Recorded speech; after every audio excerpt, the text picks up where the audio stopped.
We do have a couple of threats of severe weather today, Max. Yeah, it's going to be another busy day in the Storm Track department as we watch these storms come in and give us the possibility of all types of severe weather here in southern Wisconsin again. Tornadoes, high winds, hail, and heavy rain are all possible. We have a chance for some severe storms from around 10 this morning through 2 this afternoon, with mainly a hail threat during that time period, but a higher chance for all different types of severe weather, including that tornado risk from around 5 this evening until 11 in the evening.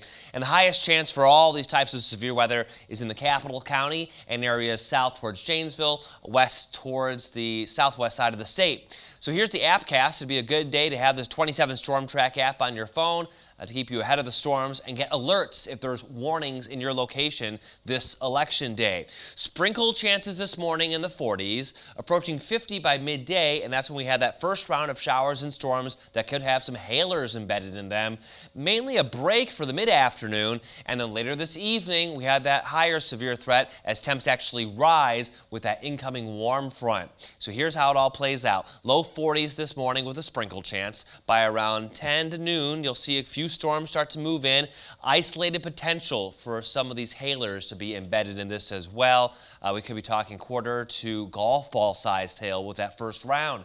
A couple more light showers are possible for the afternoon, but mainly dry weather until approaching dinner time. That's when I'll see another round of storms start to develop in eastern Iowa that'll move to the northeast and head our way, bringing us a tornado risk. Look at all these reds indicating the heavy downpours, and again, the possibility for some embedded tornadoes with some supercells forming along that warm front.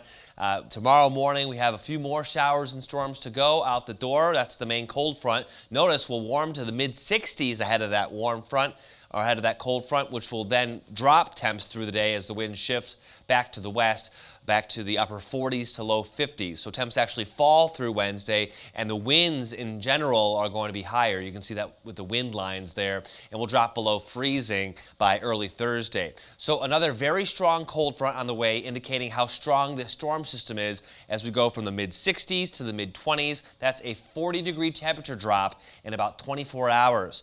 We had a few spotty showers overnight moving out, but our main storm system is still well to the west. Looks like a very similar setup to what we experienced on Friday.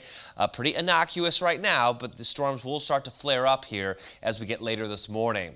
Here's the severe weather risk, a level 2 threat for areas north of Madison, so everyone in the WKOW area is under a severe storm risk, but the highest threat is the farther south you're located. Madison down to the state line into Elkhorn, Janesville, Beloit, and west into Darlington, Cassville, under a level 3 risk, and there's a level 4 out of 5 risk for severe weather right towards the tri-state area closer to Dubuque. So here are the threats. High winds are the main concern, but tornadoes and hail are a close second place. Flooding not a big issue. The tornado and significant wind threat is mainly this evening, but we could get those hailers for the first wave as it moves in. This on the heels of what was a very busy end to March with 12 tornadoes reported.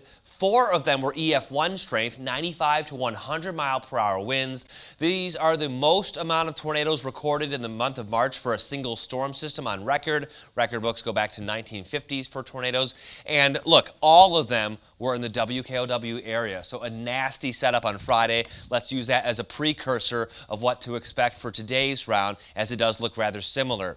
50s today, 60s tomorrow morning, dropping back to the upper 40s and low 50s by Wednesday afternoon. 40s and drying off Thursday, dry for Friday, and then maybe more storms later on Easter Sunday as we're back to the 60s.